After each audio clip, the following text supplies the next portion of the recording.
운동, 공부, 공상품, 법과 제도, 국가문화, 이 모든 것들이 오랜 기간 동안 꽃을 피우고 유산을 남길 수 있는 능력이 어디서 오는 거냐면 바로 틀에서 오는 거예요. 운동도 틀이 중요하고 공부도 사실은 틀이 중요해요. 지능지수가 중요한 것 같지만 그렇지 않습니다. 그가 얼마나 오랜 시간 동안 이 공부하는 형태를 유지할 수 있느냐라고 하는 틀이 중요하고요.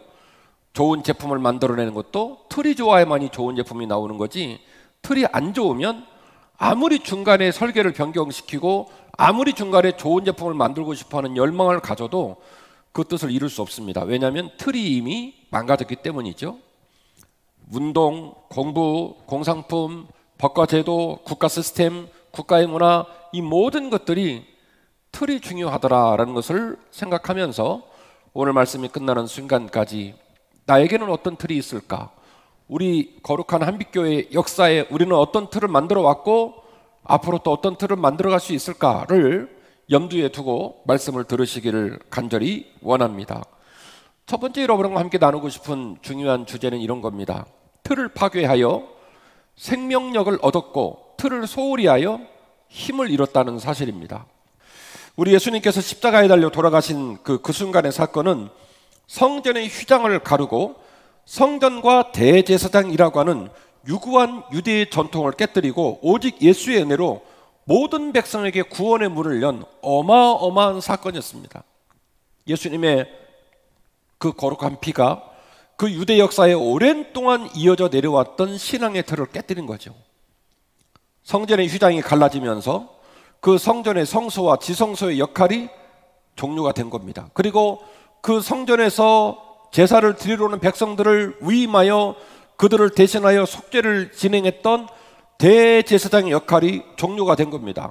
주 예수 그리스도의 그 순간 사건으로 말미암아 우리 예수님은 영원한 대속자의 대물이 되시고 영원한 대제사장이 되셔서 그 순간 사건 이후로는 모든 믿음의 사람이 언제라도 어디서라도 예수 그리스도의 통로를 통하여 예수 그리스도의 핏값을 통하여 마음껏 하나님께 예배하고 마음껏 하나님께 기도할 수 있는 문이 열렸으니 오랜 유구한 세월의 역사의 틀이 깨지면서 예수 그리스도의 생명력이 그곳에 임한 어마어마한 사건이었습니다. 온 인류를 구원하고 복음화시키는 주님의 지상 명령으로 주님의 교회는 그야말로 단기간 내에 폭발적인 성장을 하였습니다. 성전에 구심점을 두고 디아스포라 유대인들이 성전으로 모여들고 이렇게 해왔던 유구한 세월의 역사를 종료시키고 이제 소아시아 전 지역, 동유럽의 전 지역, 로마에 이르기까지 처처 곳곳에 하나님의 교회가 세워지고 그 교회 성도들이 모여들기 시작하고 주 예수 그리스도의 이름을 성호를 높이고 찬양하고 또 말씀을 묵상하고 그리고 주님을 섬기는, 하나님을 섬기는 놀라운 일들이 일어나면서 지역지역의 교회들이 빠르게 세워져 가게 되었다고 하는 것이죠. 이런 놀라운 일들은 의인과 죄인의 경계를 깨뜨리고 유대인과 이방인의 경계를 초월하는 어마어마한 사건이었습니다. 이것이 바로 주 예수 그리스도의 틀을 깨뜨리신 생명력이었어요. 로마에 이르기까지 본토가 뒤집어지고 소아시아 전 지역, 유럽의 동쪽 모든 지역, 로마에 이르기까지 수많은 교회가 세워지게 되었는데, 그리고 이 모든 사역을 주도하는 인물이 하나 있었는데 우리가 잘 알고 있는 사도 바울입니다. 사도 바울은 유대인이자 동시에 로마의 시민이었고 그리고 히브리 문학과 헬라 문학에 출중했다는 그만의 정체성, 그만의 독특한 정체성 때문에 그 특수한 배경과 그 특수한 그의 은사가 그를 이방인에게 특화되어진 정체성을 부여하게 되었던 것이죠. 같이 말씀을 좀 보아야 될 것 같습니다. 갈라디아서 2장 8절 이하의 말씀을 같이 보겠습니다. 베드로에게 역사하사 그를 할례자의 사도로 삼으신 이가 또한 내게 역사하사 나를 이방인의 사도로 삼으셨다. 그러니까 뭐라고 얘기를 하냐면 베드로는 할례자들을 위한, 다시 말씀드리면 유대인들을 위한 사도로 세웠다면 나는 할례를 받지 않은 이방인들을 위한 전문 사도로 세우셨다. 9절 말씀이에요. 또 기둥같이 여기는 야고보와 게바와 요한도 내게 주신 은혜를 알므로 나와 바나바에게 친교의 악수를 하였으니 이는 우리는 이방인에게로 그들은 할례자에게로 가게 하려 함이라. 사도 바울은 자신의 입장을 변호하는 거예요. 요한도 야고보도 게바도 그 모든 사람이 바나바와 나에게 친교의 악수를 했다. 이 말은 무슨 얘기냐면 자꾸 이방인 향해 복음을 들고 나가고 자꾸 이방 땅에 교회를 세우고 있는 바나바와 바울의 사역의 노정에 관하여 불평을 하거나 의문을 제시하거나 문제 있다라고 말하지 않고 오히려 친교의 악수를 하면서 격려하였으니 국내파 선교사들은 국내파 선교사 사역을 감당하고 나와 바나바는 해외파 선교사로 이방인들을 위한 사역을 감당하는 모습으로 그렇게 사역이 분화되었다라는 이야기를 갈라디아서를 통해서 말하고 있습니다. 로마서 11장 13절 이하 말씀을 다시 한번 소개합니다. 내가 이방인인 너희에게 말하노라. 내가 이방인의 사도인 만큼 내 직분을 영광스럽게 여긴다. 역시 로마서 11장 13절 이하의 말씀을 통해서도 사도 바울은 이방인인 성도들에게 서신서를 보면서 그들에게 말하는 거예요. 나는 이방인을 위한 사도, 이방인 전문 사도이라고 자기 정체성을 밝히게 되는 거죠. 이처럼 사도 바울은 이방인을 마음에 품고 역동적인 사역의 헌신으로 수많은 땅에 그리스도의 교회를 세웠습니다. 그런데요, 시간이 지나고 나서 아주 생각지 못한 문제가 발생이 되었습니다. 이렇게 세워진 이방의 교회들 가운데서 유대계 기독교인들과 이방계 기독교인들이 할례 문제를 가지고 싸우는 거예요. 제 이전 설교를 통해서도 이 이야기가 여러 번 언급이 됐습니다만은 이제 오늘 말씀의 기준점을 가지고 조금 더 안으로 들어가 보면 이것은 합리적인 추론입니다. 성경 말씀에 기록된 단어로는 할례 문제를 가지고 싸웠다라는 얘기지만 오늘 본문의 말씀에 결을 따지면서 안으로 들어가 보면 설교자로서 생각할 수 있는 합리적인 추론을 여러분에게 이야기하려고 하는 거예요. 하나님의 교회가 세워졌습니다. 그 교회 교인들 중에 유대계 기독교인들이 있고 이방계 기독교인들이 있는데 이 유대계 기독교인들의 신앙생활의 방식, 이방계 기독교인들의 신앙생활의 방식이 너무 달랐다는 얘기예요. 결과론적으로는 할례를 받을 거냐 말 거냐는 문제로 싸운 것처럼 보이지만 그러나 설교자인 제 눈에는 최종적인 이슈는 할례 문제이지만 이분들이 예배하는 방식, 이분들이 신앙생활하는 방식이 서로 너무너무 달랐겠구나라는 생각을 하게 되는 겁니다. 왜 그럴까요? 유대계 기독교인들의 몸에는, 유대계 기독교인들의 삶의 자리에는 견고한 신앙생활의 방식, 틀이 있어요. 그게 몸에 배어 있어요. 태어났을 때부터 모세오경을 달달달 외우고 태어났을 때부터 613개의 이 율법의 가이드라인을 받으면서 몸이 단련되고 그렇게 성숙해 왔기 때문에 유대계 기독교인들의 삶의 모토, 예수 그리스도를 만나서 내가 예수 그리스도를 제대로 섬긴다라고 했을 때 예수 그리스도를 제대로 섬기는 의미가 뭐냐? 예수 그리스도를 잘 섬기는 삶의 지평이 어떤 방식으로 결과가 나오느냐라고 물었을 때 유대계 기독교인들의 신앙생활의 방식과 이방계 기독교인들의 신앙생활의 방식이 몹시도 달랐을 거라는 겁니다. 설교자로서 합리적인 추론을 가지고 본문을 여러분에게 지금 풀어드리는 거예요. 그래서 이렇게 세워진 교회들 가운데서 유대계 기독교인들과 이방계 기독교인들이 자꾸 싸우게 되었다는 것이죠. 또 어떤 지역에 세워진 교회 같은 경우에는 유대계 기독교인들이 그렇게 많지 않고 거의 이방계 기독교인들로 세워진 교회들이 있는데 이 교회는 또 무슨 일이 생겼냐면 거짓 교사들이 들어와서 사도 바울이나 바나바나 또 예루살렘을 중심으로 한 사도들의 가르침과 다른 전혀 이상한 복음을 증거하는 거짓 교사가 들어오고 혹은 그 지역에 있는 이방 신들의 문화와 섞이고 혹은 그 지역에 있는 문화와 섞이는 일들이 벌어지면서 하나님의 영광을 돌리는 교회들이 그 교회 유산을 만들어가고 그 교회가 다시 열매를 피우고 그 교회가 영원토록 그 자리를 지키면서 하나님을 섬기는 백성들의 역할을 해야 될 상황이 되었을 즈음 교회들 가운데 열반응이 나타나고 문제들이 생기기 시작했다는 거예요.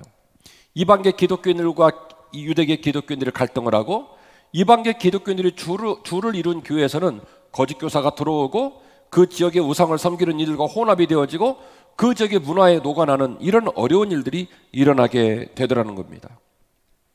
결국 틀을 파괴해서 생명력을 얻었고 틀을 소홀히 해서 오히려 힘을 잃어버리는 참 어이없는 현상을 경험하게 된 거죠. 하나님의 구원, 하나님의 구속사는 사실은 이스라엘 백성들에게 국한된 것처럼 보였던 그 하나님의 구속사의 메시지가 주 예수 그리스도로 말미암아 유대인과 이방인을 뛰어넘고 죄인과 의인을 뛰어넘어서 그리고 더 수많은 땅끝에 있는 백성들에 이르기까지 주 예수 그리스도의 그 순간 사건의 피값으로 인하여 그 모든 백성에게 예수 그리스도의 생명력을 통하여 틀이 깨지면서 시공간을 뛰어넘고 민족을 뛰어넘고 사람을 뛰어넘고 구분하지 않고 모든 이들에게 생명력이 주어지는 어마어마한 일들이 벌어졌는데, 그 자리에서 틀을 깨뜨려서 생명력을 얻었고 틀을 소홀히 해서 오히려 신앙생활의 힘을 잃어버리는 그런 어이없는 상황을 직면하게 되었다라고 하는 것입니다. 예수님의 피와 돌아가신 죽음의 헌신은 수백 년을 이어온 틀을 한 번에 깨뜨려서 거룩한 생명력을 얻는 위대한 사건이었지만, 그 틀을 깨뜨린 곳에서 다시 신앙의 힘을 잃어버리는 어이없는 일이 일어나게 되었다라는 것이죠. 그래서 우리는 이런 역사적인 이야기들을 곰곰이 검토하고 묵상하면서 오늘 틀을 생각하고 말씀을 듣자고 말씀을 드렸죠. 이 지나간 교회의 이야기와 지나간 성경에 기록되어진 우리 믿음의 선배들의 족적을 차근차근 같이 동행하고 또 수렴하면서 그 말씀을 묵상하면서 오늘의 말씀 가운데 귀한 깨달음을 얻어야 될 것인데, 견고한 신앙을 위해 틀과 훈련을 강화해야 한다는 사실을 오늘 깨달아야 될 줄로 믿습니다. 견고한 신앙을 위해 틀과 훈련을 강화해야 할 줄로 믿습니다. 바울은 자신의 사역을 이어갈 디모데에게 수많은 곳의 교회를 자신의 역할을 이어가며 자신의 사역을 이어가며 여전히 그 교회들을 섬길 수 있는 다음 세대로서 자신이 미처 생각하지 못했고 자신이 좀 더 강조하지 못했던 그 다음 세대의 사역을 디모데에게 위임합니다. 그래서 사뭇 현장에 사역을 했던 사도 바울의 사역의 방점, 사도 바울의 사역의 강조점과 디모데의 사역의 방점과 강조점이 컬러가 좀 달라지는 느낌을 갖게 되는 건데요. 결국 불모지 같은 소아시아 땅과 유럽 땅에 한 번도 복음이 들어간 적이 없는 곳에 주의 복음을 증거하고 분주하게 사명만을 붙들고 교회를 세워 나갔던 사도 바울이 그 교회가 유산을 남기고 그 교회가 지역사회를 변화시키고 그 교회가 주님의 영광이 되는 교회로 오래도록 그 자리를 지키고 오래도록 주께 영광 돌리는 일들을 위하여 좀 더 확장되어진 혹은 후속적인 차원의 조치와 가르침이 필요하다고 느낀 거예요. 그래서 사도 바울 스스로가 감당을 했던 제1세대 사역의 패턴과 디모데에게 위임되어지는 제2세대 사역의 패턴이 달라지는 느낌을 서신서를 통하여 우리는 맛볼 수가 있습니다. 바로 오늘 우리가 함께 읽으신 본문의 말씀인데요, 다시 틀을 세우고 그 틀을 강화하기 위해 훈련을 게을리하지 말라는 거예요. 다시 틀을 세우고 다시 그 틀을 강화하기 위하여 훈련을 게을리하지 말라는 거예요. 디모데전서 4장 7절 이하의 말씀입니다. 망령되고 허탄한 신화를 버리고 경건에 이르도록 내 자신을 연단하라. 사도 바울의 복음의 핵심은 이신칭입니다. 오직 주 예수 그리스도를 향한 믿음으로 우리를 구원을 얻는다. 율법을 쫓아다니고 할례에 할몰될 것이 아니라 마음의 할례를 받고 주 예수 그리스도의 피값으로 우리는 죄사함을 받는다. 이것이 로마서에 흘러가고 있는 사도 바울의 강력한 메시지입니다. 그런데 디모데전서 자신의 사역을 이어받아서 제2세대 사역자로 하나님께서 거룩하게 세우신 교회를 섬겨야 될 지도자에게 주는 메시지는 사뭇 결이 좀 달라지고 있는 느낌을 갖게 되는데요, 디모데에게 요구하는 겁니다. 좋은 교회의 지도자가 되기 위하여 하나님께서 피값으로 세우신 주 예수 그리스도의 피의 능력으로 그 생명력으로 세워진 교회들을 더 견고히 세우고 유산을 이어가기 위해서는 망령되고 허탄한 신화를 버리고 더욱 경건에 이르도록 내 자신을 연단해야 된다라는 필요성을 이야기하는 거예요. 더 나아가 이렇게 말합니다. 육체의 연단은 약간의 유익이 있겠지만 경건은 범사에 유익하니 금생과 내생에 약속이 있느니라. 아들아, 생각해봐라.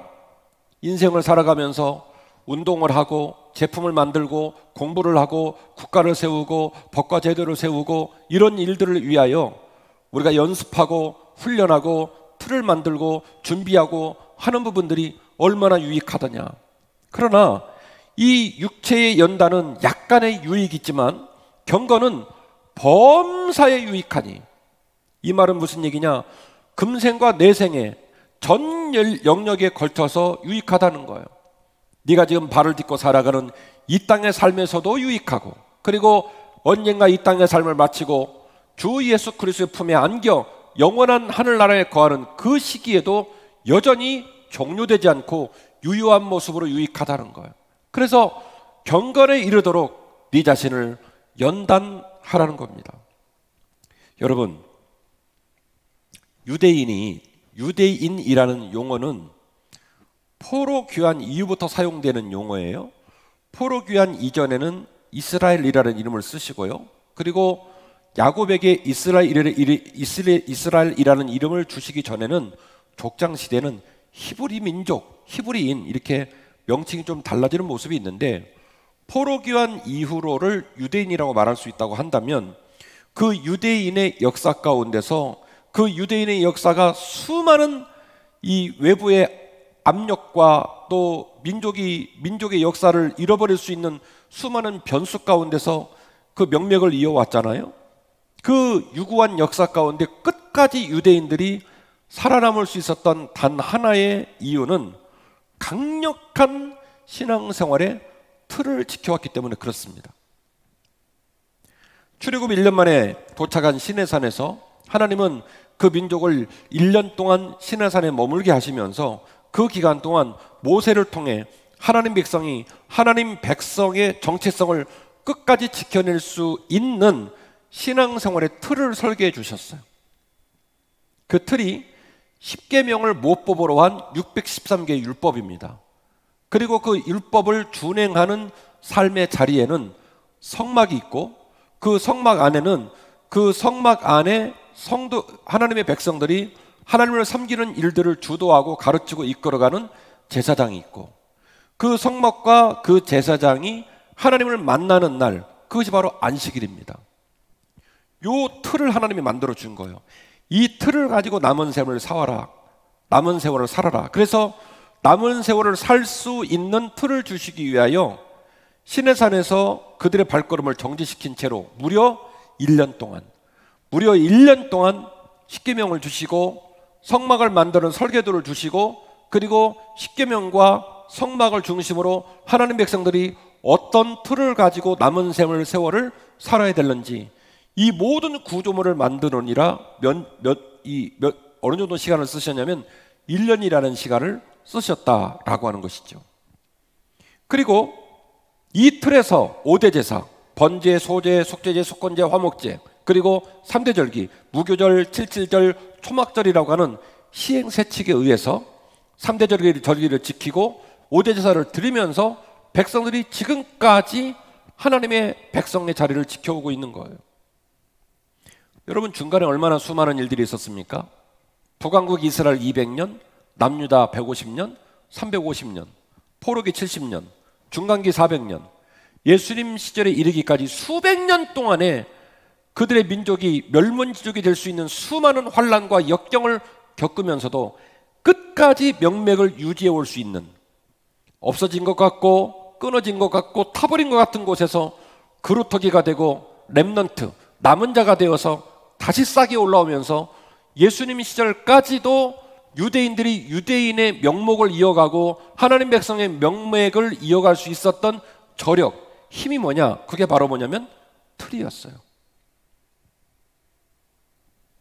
신약 성경에 들어와서 이런 율법의 틀은, 그래서 사실은 제 설교를 통해 10여 년 동안 여러분하고 말씀을 나눴지만 이 이신칭의와 이행칭의, 사도 바울은 이신칭의, 야고보 사도는 이행칭의, 그리고 구약에 나오는 율법, 신약에 나오는 예수님의 은총은 이게 서로 이 동전의 양면처럼 방향이 다른 것 같지만 한 몸에 붙어 있어서 신학적으로 이것을 통전적 시각 그리고 유기적인 관계라고 표현을 하는데, 이신칭의와 이행칭의, 이 구약에 나오는 율법의 개념과 신약에 나오는 은총의 개념이라고 하는 것은 뗄래야 뗄 수 없이 함께 유기적으로 붙어 있고 동전의 양면 같지만 한 몸인 이런 모습을 갖고 있다는 사실들을 우리는 절대로 잊어서는 안 되는 겁니다.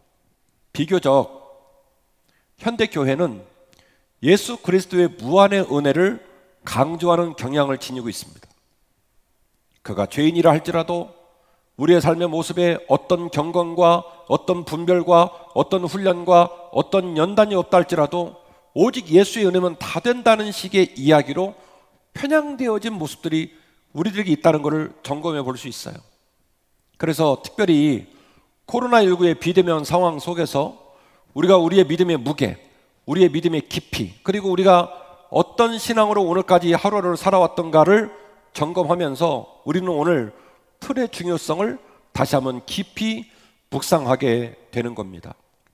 유대 민족이 그 수많은 핍박과 그 수없는 삶의 질고들 가운데서도 끊어진 것 같고 없어진 것 같고 사라진 것 같은 그 땅에서 그루터기에 싹이 올라오고 렘넌트, 남은 자들의 소망을 통하여 다시 그들의 신앙이 시작될 수 있었던 것은 그들 안에 있는 강력한 틀 때문이에요. 70년 포로기 기간 동안에 학사 에스라가 비록 예루살렘이 다 무너지고 자기의 고향을 돌아갈 고향이 없음에도 불구하고 아침 저녁으로 울며 씨를 뿌리고 눈물로 씨를 뿌리고 몸부림치면서 포기하지 않은 게 뭐였냐면 틀이에요. 하나님을 사랑하고 하나님 말씀을 묵상하고 그 말씀을 기억하고 그 말씀대로 사는 그 삶의 루틴, 반복적인 삶의 자리를 백성들의 살에 붙이고 뼈에 붙이고 삶에 녹아내기 위해서, 그래서 시편 126편 말씀을 통하여 에스라는 이야기하는 거예요. 나의 그동안의 삶의 사역은 울며 씨를 뿌리고 눈물로 씨를 뿌리는 삶이었다. 소망도 보이지 않고 열매도 보이지 않는 그 자리에서 끝까지 내가 하나님 백성을 지키기 위하여 그들에게 눈물로 씨를 뿌리고 그들에게 울면서 씨를 뿌렸다는 거예요. 그래서 학사 에스라가 그들 안에 있는 신앙의 틀을 견고히 지켰기 때문에 그들이 키루스 황제의 복귀 명령에 의하여 복귀를 했을 때 돌아오자마자 바로 제사를 드리고 돌아오자마자 유대인의 역사를 이어갈 수 있었던 것은 70년 기간 동안에 유대인의 유산이 끊어지지 않았기 때문이에요. 누구를 통하여? 학사 에스라를 통하여. 말씀을 정리하도록 하겠습니다. 틀에서 신앙의 고수가 만들어지는 줄로 믿습니다. 틀에서 신앙의 고수가 만들어지는 줄 믿습니다. 중생은 은총의 사건입니다. 인생의 노정 중에 중생의 체험은 어떤 공과 어떤 값으로도 환산할 수 없는 전적인 주님의 은총입니다. 그러나 중생 이후의 제자의 도는 훈련과 연단의 열매라는 사실들을 우리는 꼭 기억해야 될 줄로 믿습니다. 예배, 기도, 거룩한 예물, 사역, 주님의 동역자들과의 소통과 나눔과 동역, 섬김, 이 모든 교회의 문화와 약속과 유산은 우리의 신앙이 더욱 견고해지고 더욱 성숙해지는 첩경인데요, 틀에서 고수가 만들어진다는 사실들을 이 시간 말씀을 듣고 있는 우리 모두가 마음에 새겨야 될 이유가 여기에 있습니다. 여러분이 믿음의 길을 걸어가면서 이렇게 많은 믿음의 동역자들을 볼 때 어떤 사람이 굉장히 성숙하고 깊고 그리고 신앙생활의 태도라든지 신앙생활의 원리가 몸에 밴 사람들을 보면 그분들은요 오랜 기간 동안 제자의 도로 훈련을 받은 사람들이에요. 느닷없이 만들어지는 게 아니에요. 중생의 사건을 통하여 주 예수 그리스도의 은혜로 말미암아 믿음의 사람 된 것, 얼마나 감격스러운 주님의 거룩한 생명력인 줄 모릅니다. 그러나 더 나아가 틀도 중요하다는 것을 반드시 기억하셔야 돼요. 우리의 예배, 우리의 기도, 우리의 거룩한 예물, 우리의 동역, 우리의 섬김, 우리의 사랑, 우리의 동행, 이 모든 것 가운데 담겨져야 할 주 예수 그리스도의 거룩한 은총, 그 은총이 씨앗이 되고, 그 은총이 발아하고, 그 은총이 줄기가 되고, 그 은총이 아름드리 나무가 돼서 30배, 60배, 100배의 열매를 맺기까지, 그 기간 동안 우리는 견고한 틀 위에 우리를 세우고, 견고한 틀 위에 우리를 거하게 하고, 견고한 틀로 하루를 쌓아가고, 일주일을 쌓아가고, 1년을 쌓아가서 그곳에서 하나님이 기뻐할 만한 제자로 다시 거듭나는 거예요. 오늘 말씀 제목은 틀에서 신앙의 고수가 만들어집니다 라는 제목이었습니다. 우리의 삶의 자리에 틀의 중요성을 다시 한번 깊이 묵상하고, 주 예수 그리스도의 생명력, 틀을 깨뜨리고 틀을 초월하셨던 그 주 예수 그리스도의 생명력을 우리 가슴에 간직하고, 다시 또 다른 거룩한 틀을 만들어가고, 그 틀 위에 우리를 속박시키고, 그리고 그 틀 가운데서 우리의 믿음을 깊게 하고 넓게 하고 풍요롭게 하는 그런 귀한 결단이 저와 여러분에게 있으셔서 우리 한백가족 모두가 환경과 상황을 뛰어넘어 여전히 주님을 사랑하고 여전히 주님을 기쁘게 하는 거룩한 주님의 제자들이 되시기를 주의 이름으로 축원합니다.